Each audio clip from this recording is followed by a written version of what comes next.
Orsay, ancienne gare devenue musée dédiée à la création artistique de 1848 à 1914, accorde évidemment une place de choix à Gustave Courbet.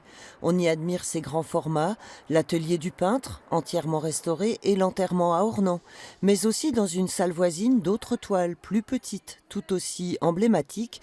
Courbet, homme engagé, chef de file du réalisme, a peint dans ses tableaux le récit de sa vie.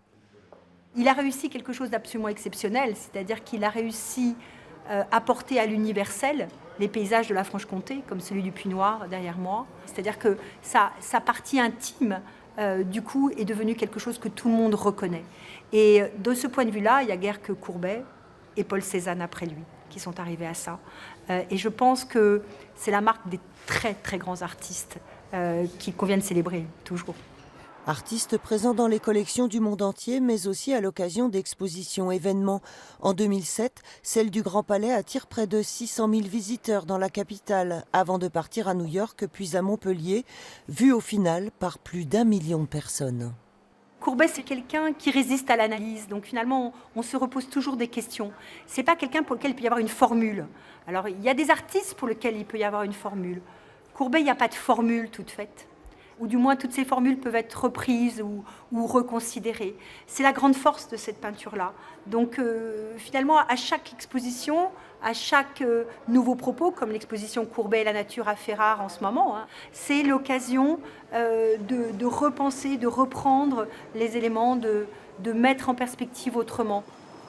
La peinture de Gustave Courbet fait déplacer les foules, mais une toile à elle seule peut-elle avoir le même effet ?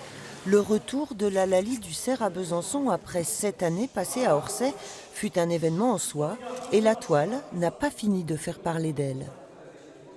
La peinture de chasse, la peinture animalière n'est pas vraiment un genre français. C'est un genre plutôt britannique. Et élever comme ça la peinture de chasse à la hauteur de la peinture d'histoire, au regard du format, mais au regard aussi des poses, qui jouent vraiment sur quelque chose des codes de la grande peinture, c'est vraiment une œuvre absolument magistrale.